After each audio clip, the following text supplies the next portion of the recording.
Friends, welcome back to my channel. I hope सभी लोग अच्छे होंगे।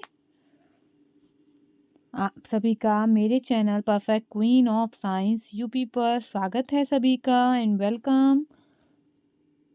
तो आज मैं आप सभी को यूपी पुलिस, जैसा कि आप सभी को पता है, यूपी पुलिस, यूपीएसआई और रेडियो ऑपरेटर की वैकेंसी आ चुकी हैं, जिनके एग्ज़ाम की भी कुछ चीज़ों के एग्ज़ाम की भी डेट आ चुकी है। तो मैं आपको पूरा वर्णमाला चैप्टर आज डिफाइन करूंगी, समझाऊंगी अच्छे से। तो इस चैप्टर को अच्छे से समझिएगा और प्रॉपर नोट्स भी बना लीजिएगा। चलिए, तो अब हम देखते हैं वर्णमाला होती क्या है। हम सबसे पहले चैप्टर नंबर फर्स्ट करेंगे। वन चैप्टर को कंप्लीट करने के बाद मैं आपके लिए, जब चैप्टर कंप्लीट हो जाएगा, तो एक चैप्टर में मैं एक वीडियो में मैं आपको थ्योरी कराऊंगी और एक वीडियो में मैं आपको जितने ज़्यादा मेरे से हो सकेगा मैं आपको एमसीक्यूज़ लेकर के आऊँगी आपके लिए, जिससे कि आपकी प्रिपरेशन को बेहतर बनाया जा सके। तो चलिए, आज हम स्टार्ट करने वाले हैं अपना चैप्टर नंबर 1 वर्णमाला। चैप्टर का नाम है वर्णमाला, जिसे हम स्टार्ट करेंगे। चैप्टर है वर्णमाला। तो वर्णमाला होती क्या है, किसे वर्णमाला बोलते हैं, सबसे पहले उसकी देखेंगे हम डेफिनेशन।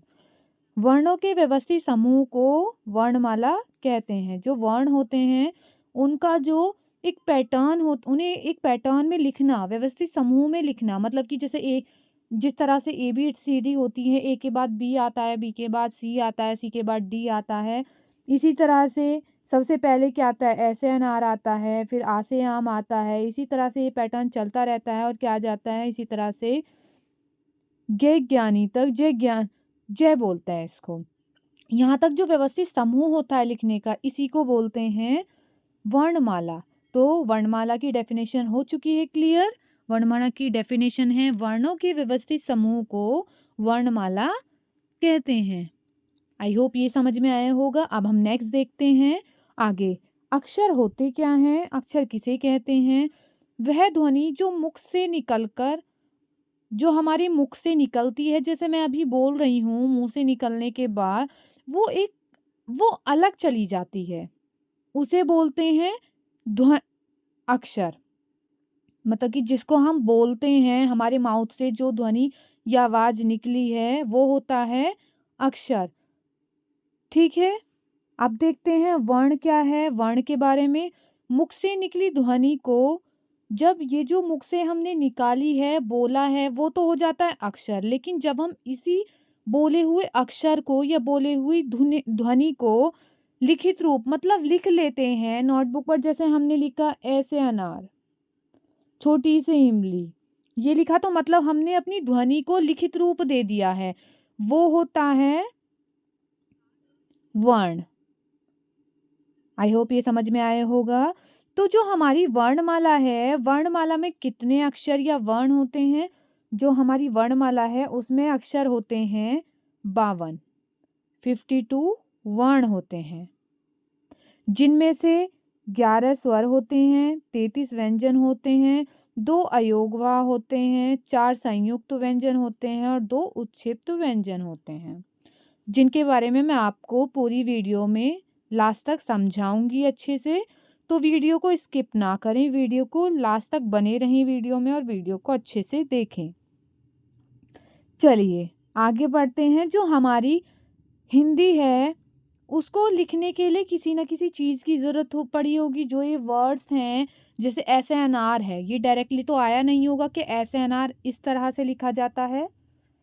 या इंग्लिश में हम ए बी सी डी लिखते हैं, तो इसमें डायरेक्ट तो आया नहीं था कि हाँ ए बी सी डी इस तरह से लिखते हैं। तो जो हमारी हिंदी है, हिंदी में एस एन आर लिखने को, ये एक देवनागरी लिपि है। हिंदी को लिख या किसी भी सब्जेक्ट को लिखने के लिए या किसी भी वर्ड को लिखने के लिए एक उसका एक लिखित रूप दिया जाता है। उसी लिखित रूप को बोलते हैं लिपि। जो लिखित रूप होता है किसी भी शब्द को लिखने का, किसी भी विचार को लिखने का या किसी भी वर्ण को लिखने का, वो होता है लिपि। तो हमारी हिंदी की जो लिपि है वो है देवनागरी लिपि। ओके, ये क्वेश्चन भी आ जाता है कि हिंदी की जो लिपि है वो बताएं क्या है, तो वो है देवनागरी लिपि। अब देखते हैं जो हमारी, एक मिनट, जो हमारी वर्णमाला के शब्द हैं, वर्णमाला के वर्ण हैं, उनको दो पार्ट्स में डिवाइड किया हुआ है। एक स्वर है और दूसरा क्या है, दूसरे हैं व्यंजन। तो चलिए सबसे पहले हम देखते हैं स्वर के बारे में। स्वर क्या है और व्यंजन क्या है। स्वर वे वर्ण जिनका उच्चारण स्वतंत्र रूप से होता है, वे कहलाते हैं स्वर। जो स्वतंत्र रूप से बोले जाते हैं उन्हें हम बोलते हैं स्वर, लेकिन जो स्वतंत्र रूप से नहीं बोले जाते हैं, जिनके लिए स्वर की सहायता की जरूरत होती है, उन्हें बोलते हैं हम व्यंजन। तो स्वर कौन से हैं जो स्वतंत्र रूप से बोले जाते हैं? ए ई उ, ये स्वतंत्र स्वर हैं। यहाँ से लेके, तो स्वर आपको पता चल गया है। ए ई उ ए ऐ, जितने भी स्वर हैं 11 के 11 वह स्वर हैं। स्वरों की संख्या है 11।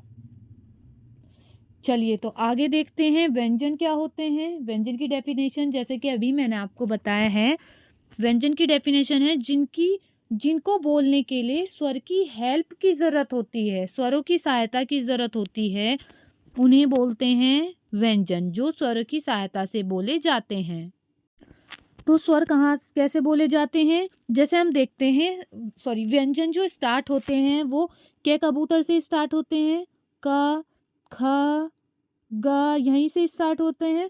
जो क है, क आधा क और ऐसे मिलकर बना है। आप बोल के भी देखिए, ये देखिए क। तो ये जो नीचे लगा हुआ है क के, ये होता है हलंत। इसे हलंत बोलते हैं। मतलब कि ये आधा क है, जब इसमें ए को जोड़ा जाएगा, एक स्वर को जोड़ा जाएगा, तभी ये एक व्यंजन बन पाएगा। आई होप ये समझ में आया होगा। इसी तरह से ख है, ख को भी ऐसे ही करेंगे, ग को भी ऐसे ही करेंगे, और घ, जितने भी व्यंजन हैं सभी स्वर की सहायता से ही बोले जाते हैं। चलिए तो आगे देखते हैं स्वरों का जो वर्गीकरण है वो किन किन तरह से होता है। तो सबसे पहले स्वरों का वर्गीकरण करते हैं हम, क्लासिफिकेशन करते हैं मात्रा के आधार पर। सबसे फर्स्ट है कि मात्रा के आधार पर जो स्वर होते हैं वो कितने प्रकार के होते हैं, तो हम उन्हें देख लेते हैं।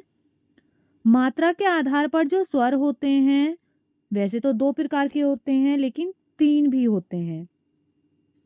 ओके, पहला है ह्रस्व स्वर, छोटा स्वर, लघु स्वर या फिर एक मात्रिक स्वर बोलते हैं इनको।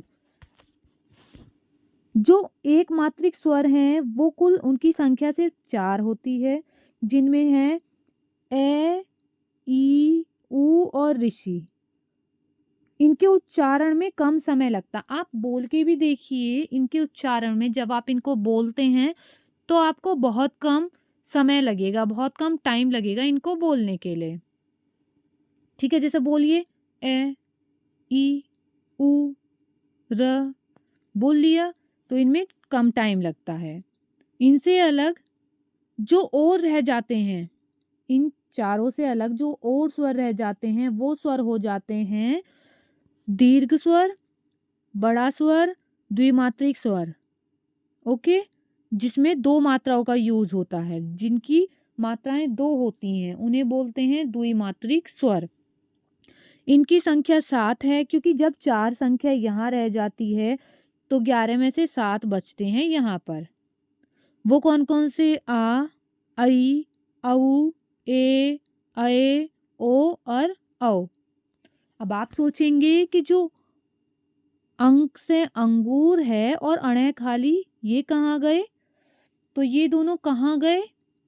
अगर आपको पता है तो आप कमेंट में बताइएगा ये दोनों कहाँ गए, और अगर नहीं पता है तो मैं आपको बता देती हूँ। तो ये दोनों जो होते हैं ये होते हैं अयोगवाह। क्या होते हैं दोनों? ये होते हैं अयोगवाह। चलिए आगे देखते हैं तीसरा कौन सा टाइप है इसमें। तीसरा है प्लुत स्वर, जिनको बोलने में अधिक समय लगता है, जैसे ओम, राम, फुर, घुर। इनमें क्या होता है? ज़्यादा समय लगता है, इन्हें बोलते हैं प्लुत स्वर। आई होप यहाँ समझ में आएगा। फर्स्ट टाइप आप समझ चुके होंगे। नेक्स्ट देखते हैं।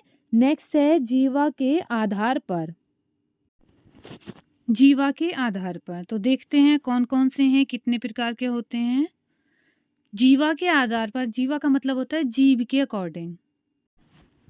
नंबर 1 है अग्र स्वर, नंबर 2 है मध्य स्वर, नंबर 3 है पश्च स्वर। तो अग्र स्वर होते क्या हैं, इन्हें हम देख लेते हैं। मतलब कि जो हमारी टंग से, जीभ से आगे की तरफ से बोले जाते हैं उन्हें बोलते हैं अग्र स्वर। जीभ के अगले हिस्से से उच्चरित, मतलब अगले हिस्से से बोलना। दूसरा है मध्य स्वर, मतलब जीभ के मध्य सिरे से उच्चरित, मतलब हमारी जीभ के बीच के हिस्से से बोले जाते हैं। देखो हमारी टंग इस तरह से ही होती है, ये होता है अग्र सिरा, ये होता है मध्य सिरा और ये होता है पश्च सिरा। तीसरे हैं पश्च स्वर, पिछले हिस्से से उच्चरित, मतलब हमारी जीभ के पीछे के हिस्से से जो बोले जाते हैं। तो सबसे पहले हम बोल के भी देख सकते हैं। हमारे जो स्वर होते हैं वो ऐसे स्टार्ट होते हैं, ऐसे अनार से स्टार्ट होते हैं। तो सबसे पहले हमारा कौन सा स्वर आएगा, ए। सबसे पहले हम ए को ही देखते हैं, ए कहाँ से बोला जाता है, ए। क्या हमारी टंग आगे से बोला गया है, नहीं। ए जो होता है वो हमारी टंग के बीच के हिस्से से बोला जाता है, मध्य से। तो सबसे पहला स्वर है जो मध्य से बोला जाता है सिर्फ ए, उसकी संख्या सिर्फ एक है, जो कि हमारी जीभ के बीच के हिस्से से बोला जाता है, ए। अब देखते हैं जो हमारी टंग के फर्स्ट, मतलब स्टार्टिंग के हिस्से से बोला जाता है, अग्र हिस्से से बोला जाता है। इसके लिए मैंने आपके लिए एक ट्रिक भी बनाई है, अग्रिय। मतलब अग्र मीन्स आगे और ये मीन्स ई और ए, अग्र ये। तो कौन कौन से आते हैं, छोटी ई, बड़ी ई, ए से एड़ी, आई से ऐनक, चारों आ चुके हैं। अब देखते हैं पश्च स्वर कौन से हैं, पश्च स्वर के बारे में। जो रह जाते हैं वो पश्च स्वर हो जाते हैं। कौन कौन से रह जाते हैं, आ, आप बोल के भी देख सकते हैं, आ, उ, औ, औ। ठीक है, आई होप आप समझ चुके होंगे। 5 जो हैं वो पश्च स्वर हैं, इनके बारे में भी अच्छे से समझा होगा। चलिए अब हम आगे देखते हैं। हम 2 टाइप्स को देख चुके हैं, मात्रा के अकॉर्डिंग और टंग के अकॉर्डिंग, मतलब जीवा के अकॉर्डिंग किस किस टाइप के स्वर होते हैं। अब नेक्स्ट टाइप आता है मुख द्वार खुलने के आधार पर, मतलब कि जो हमारा मुंह खुलता है उसके आधार पर कितने प्रकार के स्वर होते हैं। देखते हैं वो कौन कौन से स्वर होते हैं, टाइप हैं। वो टाइप हैं विव्रत, विव्रत, अर्धविव्रत, संव्रत और अर्धसंव्रत। तो विव्रत मतलब वी, जैसे वी शेप देखते हैं आप, वी इस तरह से शेप होती है ना, पूरी खुली हुई। तो मतलब पूरा मुंह खुलेगा वी में, क्या होगा, जो हमारा माउथ है वो पूरा खुलेगा, तो वो होती है वी शेप। तो मतलब वी शेप मतलब विव्रत, मतलब मुंह पूरा खुला हुआ। तो वो कौन सा स्वर है हमारा जिसके लिए पूरा मुंह खुलेगा, तो आ। आप बोल के देखिए, आ। अब देखते हैं अर्धविव्रत। अर्धविव्रत में सबसे पहले अभी हम अर्धविव्रत को नहीं देखते, अर्धविव्रत को करेंगे अभी हम स्किप, क्योंकि हमने विव्रत को पढ़ लिया है। अब हम देखते हैं संव्रत को और अर्धसंव्रत को। सबसे पहले जो हमारे एग्जाम के पॉइंट ऑफ व्यू से इम्पोर्टेंट है उसको देखते हैं। इम्पोर्टेंट तो सभी हैं, बट जो हमारे लिए इजी है हमारे को लर्न करने के लिए या समझने के हिसाब से। तो चलिए देखते हैं कौन सा है संव्रत, जिसमें हमारा माउथ होता है वो पूरा बंद रहता है। संव्रत, विव्रत में पूरा खुलता है, संव्रत में क्या होता है, पूरा बंद होता है। ओके, पूरा बंद होता है। तो इसके लिए मैं इसके लिए आपको एक ट्रिक लेकर के आई हूँ। संव्रत के लिए कौन सी ट्रिक है, तो चलिए अब हम देख लेते हैं। संव्रत की ट्रिक है सुई, सैफोर संव्रत, ऊफो ऊ ई, सुई। आई होप समझ चुके होंगे आप। ये कौन सा है कि संव्रत कौन सा होता है, से। मतलब से के लिए अगर आप एस वी बना के देखते हैं तो क्या आपको लगेगा कि हाँ एस के लिए आपका पूरा मुंह खुलेगा, नहीं लगेगा ना, क्योंकि देखो एस यहाँ से भी बंद होता है और यहाँ से भी बंद होता है। तो आप समझ चुके हैं कि सुई, संव्रत कौन सा है, सुई। संव्रत है हमारा सुई। ऊ ई, जैसे हमने वहां पर याद किया था जो हमारी टंग के अकॉर्डिंग था अग्रिय, ई ई ए, इसमें है उ उ ई। ओके, चलिए तो अब हम देखते हैं अर्धसंवृत। अर्धसंवृत में क्या होता है? अर्धसंवृत का मतलब है हमारा मुंह आधा बंद।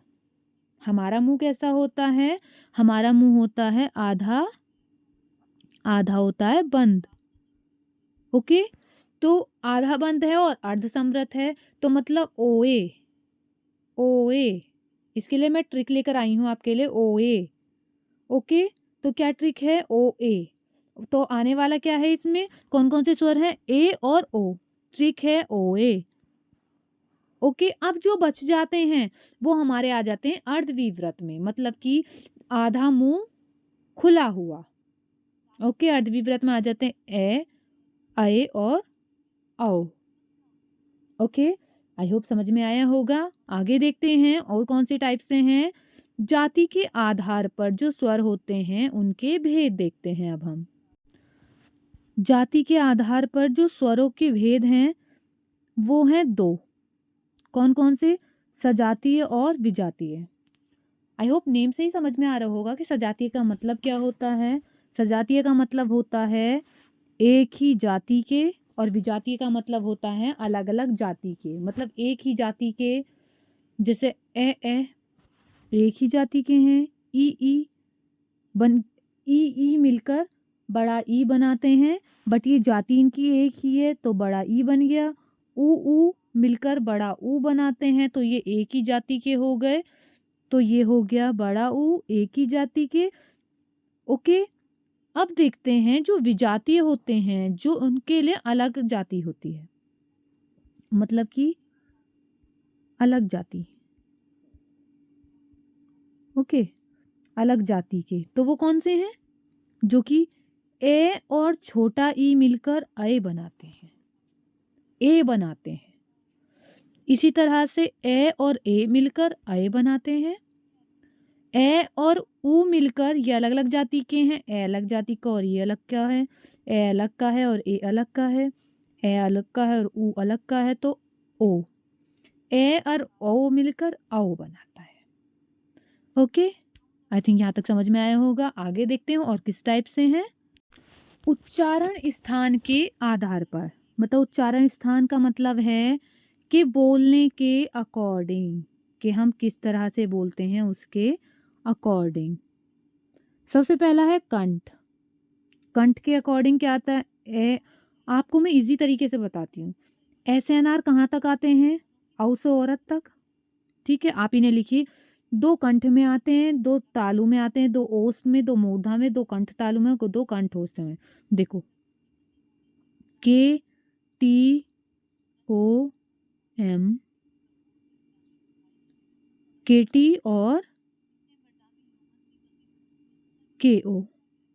ओके, के टी ओ एम, के टी और के ओ, ये आपको एक साथ याद करने हैं।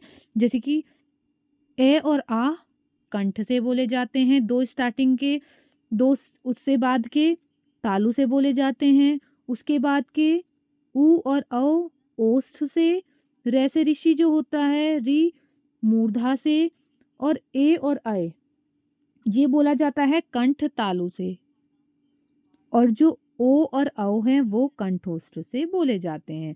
तो सबसे पहले कंठ तालु, फिर कंठोष्ठ बना देना है लास्ट वाले के लिए। आई होप यहाँ तक समझ में आया होगा। आगे देखते हैं हम। अब हम देखने वाले हैं अनुनासिक। अनुनासिक कौन से होते हैं? अनुनासिक होते हैं चंद्र बिंदु, जिनके ऊपर चंद्र बिंदु लगा हुआ होता है। वायु मुख से ज़्यादा और नाक से कम निकलती है। इसमें जो वायु होती है वो मुख से ज़्यादा निकलती है, और ये तद्भव हिंदी में प्रयोग होते हैं। ये जो होते हैं, जो चंद्रबिंदु होता है, ये इसमें वायु जो होती है, हवा जो पास होती है वो निकलती है, मुख से तो ज़्यादा निकलती है, लेकिन जो हमारी नोज होती है, नाक से ये हवा कम निकलती है। और ये जो शब्द होते हैं, ये शब्द होते हैं प्रयोग, चंद्रबिंदु वाले जो शब्द होते हैं ये प्रयोग होते हैं हिंदी भाषा में, मतलब कि इन्हें तद्भव बोलते हैं। जैसे कि चांद है, आप चांद को देख रहे हैं, चंद्र बिंदु है और हिंदी का शब्द है। मांद देख रहे हैं, मांद भी चंद्र बिंदु है मांद के ऊपर भी, और ये भी हिंदी का शब्द है। इसी तरह से आप दांत देख रहे हैं, दांत भी हिंदी का शब्द है और इसके ऊपर भी चंद्र बिंदु है। आप इसी तरह से कुछ शब्द लिखकर देख सकते हैं कौन कौन से हैं। चलिए तो आगे देखते हैं। अगर इतना समझ में आ गया है तो कमेंट भी करते रहिए और कमेंट सेक्शन में बताइएगा वीडियो कैसी लगी है। आगे देखते हैं अनुस्वार के अनुस्वार होते क्या हैं, उन्हें बोलते क्या हैं। जिसमें केवल नाक से ध्वनि या वायु निकलती है उन्हें बोलते हैं अनुस्वार। ये होते हैं जो ऊपर अंग की बिंदी होती है, अंगा होता है, उसे बोलते हैं अनुस्वार। यह तत्सम या संस्कृत के शब्द में प्रयोग होती है। जो अंग की बिंदी होती है तत्सम या जो संस्कृत के शब्द होते हैं उनमें प्रयोग होती है, जिनमें से हैं पंच, अंग, रंग, चंद्र, दंत। इसी तरह के जो शब्द हैं इनका प्रयोग होता है संस्कृत में। आगे देखते हैं विसर्ग क्या है, विसर्ग के बारे में अच्छे से समझ लेते हैं। विसर्ग वो हैं जो अयोगवाद जिनके पीछे ये बिंदी लगी होती है वो होते हैं विसर्ग। उच्चारण शब्द जो होता है विसर्ग का वो कंठ होता है। संस्कृत के शब्दों में ये प्रयोग होते हैं और इन्हें संस्कृत के शब्दों में स्वर के बाद प्रयोग होते हैं, जैसे प्रातः, खुश, दुख। इन सब में क्या है, इन सब में विसर्ग का उपयोग हुआ है। आई होप मैं आपको स्वर अच्छे से समझा चुकी हूँ, स्वर आपको अच्छे से समझ में आ गया है। अब हम देखने वाले हैं व्यंजन। व्यंजन को भी इसी तरह से अच्छे से समझाया जाएगा कि व्यंजन होते क्या हैं। व्यंजन 52 होते हैं। व्यंजन वैसे तो टोटल वर्णों की संख्या 52 होती है, लेकिन जो व्यंजन है वो होते हैं 33। चलिए तो सबसे पहले इनको डिफाइन कर लेते हैं कि व्यंजन है क्या। उच्चारण के आधार पर जो व्यंजन है उनको क्लासिफाई करेंगे। इनकी जो संख्या होती है 25, 16, 4 और 5 होती है। सॉरी 25 होती है। 25 को डिफाइन करते हैं 16 से, 4 से और 5 से। जो 5 हैं वो नासिक्य व्यंजन होते हैं, 16 हैं वो स्पर्श व्यंजन होते हैं और इसी तरह से 4 हैं वो स्पर्श संघर्षी होते हैं। इन्हें देखते हैं ये कौन कौन से हैं जो कि क से लेके मैं तक होते हैं टोटल। चलिए तो देखते हैं इनके बारे में। जो क है हमारा, क वर्ग के जो वर्ण हैं उन्हें हम कंठ से बोलते हैं। जो 16 हैं हमारे, ये हैं स्पर्श व्यंजन, 4 हैं स्पर्श संघर्षी और 5 हैं नासिक्य व्यंजन। तो हम सबसे पहले अब देखते हैं हम तालु को। तालु से कौन से जो वर्ण हैं वो बोले जाते हैं, वो वर्ण हैं च, छ, ज और झ, अण, अइया बोलते हैं जिसको। ये होते हैं हमारे तालु से। जिस तरह से हमने स्वरों को देखा था उच्चारण के अकॉर्डिंग, कंठ, तालु, मूर्धा, कंठोत्स्य और कंठ तालव्य। इसी तरह से ये हैं कंठ, तालु, मूर्धा, इसमें आ जाते हैं दंत और ओष्ठ, मतलब कि होठ से। ओके, आप बोल के भी देखिए इन्हें। लेकिन जो ये हमारे बीच वाले हैं तालु में च, छ, ज और झ, ये होते हैं हमारे स्पर्श संघर्षी व्यंजन। इन्हें बोलते हैं स्पर्श संघर्षी व्यंजन। च, जो ये पीछे वाले हैं अणे, अणे, अइया और ण और न और मैं, ये होते हैं पंचमाक्षर, जिन्हें बोलते हैं नासिक्य व्यंजन। ओके, इन्हें बोलते हैं नासिक्य व्यंजन और यही हैं पंचमाक्षर जो नाक से बोले जाते हैं। और ये जो 4 हैं ये होते हैं स्पर्श संघर्षी, 16 हमारे होते हैं स्पर्श व्यंजन जो बच जाते हैं। आई होप ये समझ में आया होगा। आगे देखते हैं अंतस्थ व्यंजन। अंतस्थ व्यंजन क्या होते हैं अब इनको देख लेते हैं, इनकी संख्या कितनी है और ये कहाँ से बोले जाते हैं। अंतस्थ व्यंजन उच्चारण स्वर तथा व्यंजन के मध्य होता है। स्वर और व्यंजन के मध्य इनका उच्चारण होता है, जो कि है इनकी संख्या 4 होती है। ये, रे, ले और वे, ये हैं अंतस्थ व्यंजन, जो कि उच्चारण जो होता है इनका, जो बोलने का तरीका होता है वो स्वर और व्यंजन के बीच से होता है। कौन कौन से हैं 4? ये, रे, ले और वे। इनके बारे में पढ़ते हैं, ये कहाँ से बोले जाते हैं और कौन सा इनका उच्चारण स्थान है। जो यह है ये तालु है, वह दंतोष्ठ है, दांत और होठों से बोला जाता है। ये और वह जो होते हैं इन्हें अर्धस्वर भी बोलते हैं, क्योंकि इनके स्थान पर हम स्वर का यूज कर लेते हैं, इसलिए ये होते हैं अर्धस्वर। रे का कौन सा उच्चारण स्थान है? रे का है प्रकंपित या लुंठित, इसे बोलते हैं मूर्धा। मूर्धा से बोला जाता है ये है प्रकंपित या लुंठित। बोलने पर इसे कंपन आती है, आप बोल के देख सकते हैं रे। ओके, और ये इसका उच्चारण स्थान है मूर्धा। लय को देखते हैं। लय एक पार्श्विक व्यंजन है। अब देखते हैं हम ऊष्म व्यंजन। ऊष्म व्यंजन कौन से होते हैं? और संघर्षी व्यंजन जिनमें जोर से श्वास खींचना पड़ता है उन्हें बोलते हैं ऊष्म व्यंजन, और हवा निकलती है यह संघर्षी व्यंजन। इनकी संख्या भी 4 है, श, श, श और है। तो देखते हैं कौन सा उच्चारण स्थान है इनका। श शलजम तालु है, श षटकोण मूर्धन्य है, स सपेरा दंत है, और है हल जो है वो कंठ से बोला जाता है, जिन्हें आप बोल के देख सकते हैं। देखिए श षटकोण वाले श को आप बोल के देखिए श, और स सपेरा को बोल के देखिए स। आपके दांतों से बोला जाएगा, दंत से बोला जाएगा।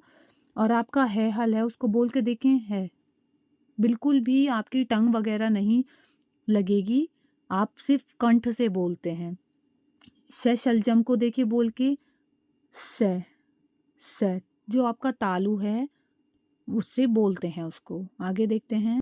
अब कुछ और व्यंजन हैं उनके बारे में पढ़ते हैं। संयुक्त व्यंजन, इनकी भी संख्या 4 है। कौन कौन से संयुक्त व्यंजन? छ, त्र, जय और जय ज्ञानी बोलते हैं इसको, श्र। ये हैं संयुक्त व्यंजन जो 2 व्यंजनों के मेल से बने होते हैं। छ क्षत्रिय, क और श, के श मिलकर बनते हैं छ क्षत्रिय। त्र, त और र, त और र। जय, जो जय ज्ञानी है, ज्ञानी है, ये जय और आय अय्या से बनता है। श्र, छ और र से बनता है। आई होप ये समझ में आ गया होगा। आगे देखते हैं। एक है टाइप है प्राणत्व वायु के आधार पर, मतलब कि जो हमारी वायु निकलती है, सांस होती है हमारी, उसके आधार पर जो व्यंजन और स्वर होते हैं उन्हें देखते हैं। ये 2 प्रकार के होते हैं, अल्प प्राण और महाप्राण। अल्प प्राण का मतलब ही जिसमें कम सांस की जरूरत हो, कम सांस, और महाप्राण ज़्यादा सांस। ए का मतलब 1 से स्टार्ट होता है, तो 1, 3 और 5 जो व्यंजन होते हैं क वर्ग के, उसका क पहला, तीसरा और 5वां, ये जो होते हैं सभी के, जैसे च, छ, जय, झ, अण, अय्या, ये जो वर्ग होते हैं 1, 3 और 5, ये अल्प प्राण होते हैं, जिनमें अंतस्थ व्यंजन भी आते हैं, यर लय भी आते हैं, और सारे जो स्वर होते हैं वो अल्प प्राण होते हैं। और ये वाली जो अणें होती है ये भी आती है। इनकी संख्या 31 है। ओके, लेकिन जो महाप्राण हैं उनकी संख्या जो है वो 15 होती है। इसमें ज़्यादा सांस की ज़रूरत होती है। जो बच जाते हैं इस साइड से 2 और 4, 1, 3 और 5 आ गए हैं, लेकिन 2 और 4 बच गए हैं, तो ये क्या हैं? ये आ जाते हैं महाप्राण में। ऊष्म व्यंजन महाप्राण में आते हैं। श, श, श है, इनकी संख्या 15 होती है। और ये जो लास्ट वाला अणय होता है ये भी उस महाप्राण में आता है। आई होप इतना समझ में आया होगा। आगे देखते हैं। घोषत्व के आधार पर, घोषत्व के आधार पर जिनमें कंपन अधिक होती है और कंपन कम होती है, उसके अकॉर्डिंग घोष, जिन्हें सघोष भी बोलते हैं, और एक होता अघोष। कंपन अधिक होती है सघोष में, और अघोष में कंपन कम होती है। ए का मतलब ही कम होता है, और स का मतलब होता है ज़्यादा। देखते हैं वो कौन कौन से हैं। 3, 4 और 5 इसी ए के अकॉर्डिंग ही 1 और 2 आते हैं। क कबूतर और ख खरगोश आ जाता है। अघोष में, और श और स आते हैं अघोष में, लेकिन जो उसके बाद बच जाते हैं 3, 4, 5 य, र, ल, व है और सभी स्वर वो आ जाते हैं सघोष या फिर घोष में। आई होप मैं आपको वर्णमाला पूरा चैप्टर अच्छे से समझा चुकी हूँ। और अगर वीडियो अच्छी लगी है तो लाइक कीजिएगा, कमेंट कीजिएगा, और चैनल पर अगर फर्स्ट टाइम विजिट कर रहे हैं तो चैनल को सब्सक्राइब भी कर लीजिएगा। And thank you for watching.